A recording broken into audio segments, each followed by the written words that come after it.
First group of soldiers who were part of the Southern African Development Community Force in the Democratic Republic of Congo have arrived home. Following uncertainty about their arrival, this was due to logistical delays. The soldiers landed at Air Force Base Waterkloof a short while ago, where they were welcomed by Defence and Military Veterans Minister Angie Motshekga.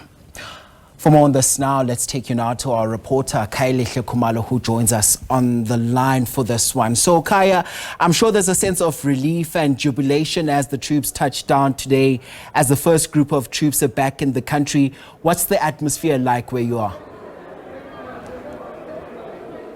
Well, absolutely, Mxolisi. I want to just give you a glimpse of where we're positioned. We're right here by the Air Force Base. I mean, there's a sense of jubilation, as you know that these are the men and women who are part of the SANDF-DRC, and very precarious environment that they had to endure just in those very hostile conditions in the DRC, Mxolisi. So it's a culmination moment. They are right here at the Air Force Base. Just a short while ago, where they were addressed by the Minister of Defence and Military Veterans, Angie Motshekga, really talking about the significance of peacekeeping mission. As you know, that it's all about really for South Africa's foreign policy as well, working with so many countries within the SADC region. And Mxolisi, as you know, that is part of the SADC Mutual Defence Pact. So the countries do work together in terms of making sure that they are able to deal with insecurity. But as you know, that earlier there was a bit of a confusion, and we know that now this particular logistical nightmare, they've overcome those challenges. So now it's quite a very important time. And as they're converged here, Mxolisi, we do know that now the troops will be demobilized and get an opportunity for psychosocial support as well, and be reintegrated into their units as well. So they've really served quite a very important, really just time in terms of making sure that they're coming back here in the country. Indeed, Kaya, and I must also say that, you know, the South African National Defence Force played a central role in the facilitation of this operation, which we are told was quite complex in nature just to pull off. So just take us through the logistics in facilitating, you know, an operation of such a nature on such a grand scale. Well, very much so, Mxolisi. It's been quite a very important mission. As you know, that it's all started from Sake and Goma, traversing all the way via Rwanda, and then eventually into Tanzania, which has been designated as an assembly point where the troops came. But also there was a very clear undertaking for the whole issue of making sure that they do come with their armaments, with their artillery, with their equipment. So that was part of the negotiations.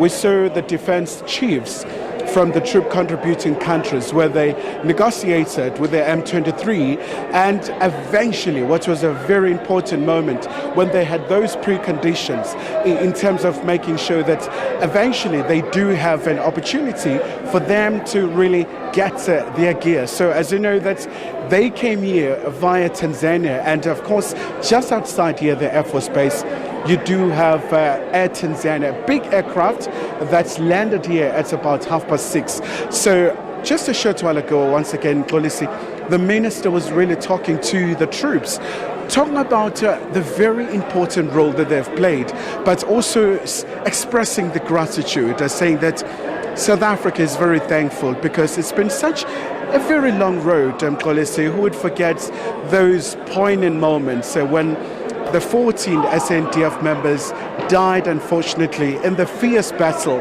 when the city of Goma was captured by M23 and other groupings. So, and also we saw like those days of mourning being declared by the South African government, where they hailed the troops, of course, as heroes. But Mxolisi, now I'm just going to try and make sure that we do grab our guest here. Of course, that's the General, of course, for the Chief of Joint Operation here, General Sangweni. So thank you so much, General, for your time, and welcome to SABC News. Obviously, it's been quite a very massive undertaking to reach this point. Take us through to those moments.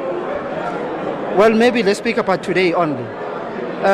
Firstly, it was the issue of when is the first flight with personnel is going to take place. It took some time because of procurement process by SADC, but ultimately last week at short notice they succeeded, and then the plan that was prepared was activated. And then the first grouping is the one that has arrived today.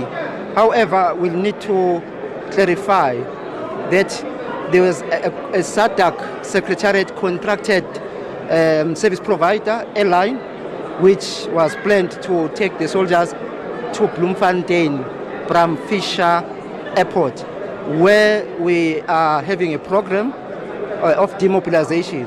Demobilization is administration, personnel administration, but primarily it is over a period of 3 days where our soldiers will undergo psychosocial attention by the professionals of psychologists, social worker, spiritual work group of chaplaincy, and also other activities over a period of 3 days. And when they finished, that first grouping will then be taken by buses to their units where they are working.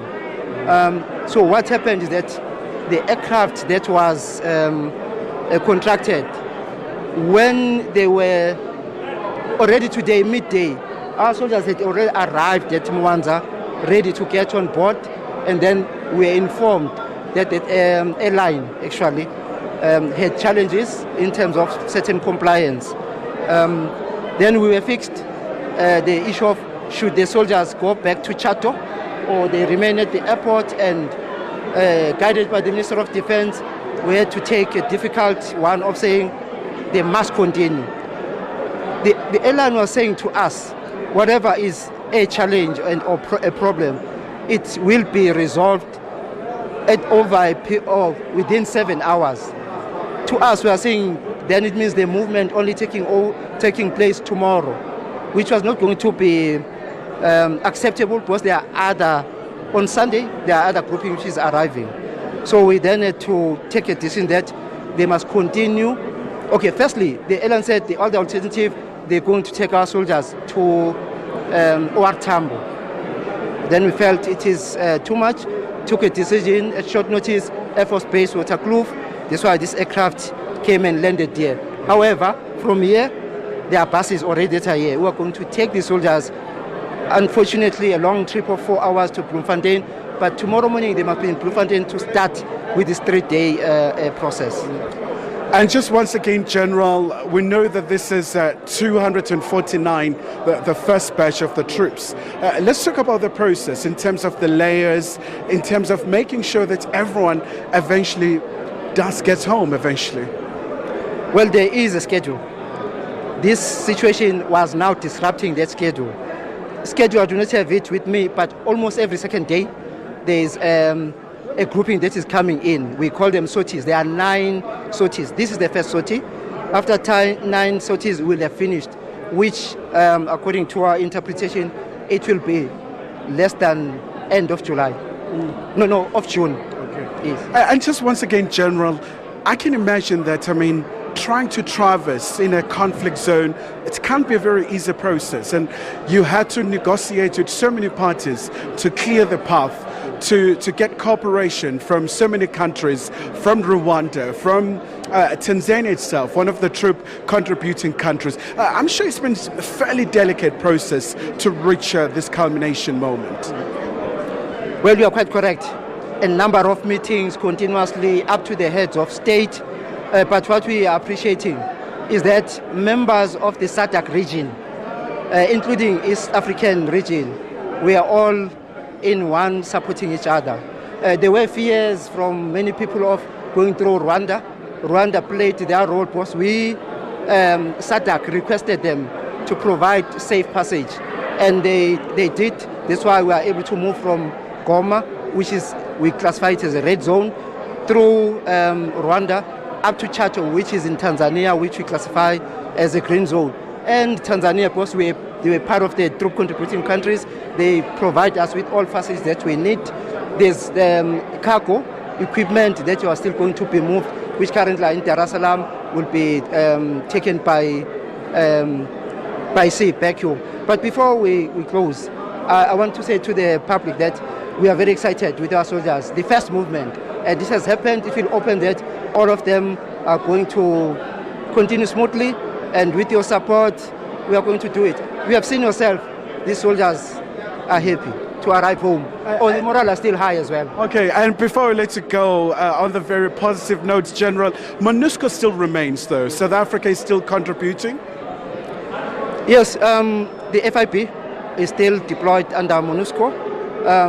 UN has not said anything, except in one of the media briefing I did indicate that the composite helicopter unit is closing.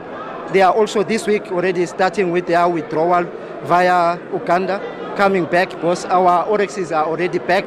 But the battalion itself, the QRF, TIU, they are still continuing under MONUSCO. All right. General Sangweni, thank you so much indeed for your time. So, Mkolisi, that's the current position here at the Air Force Base. So it might be a bit noisy. So it's really packed to the rafters here. There are so many troops. They're so excited.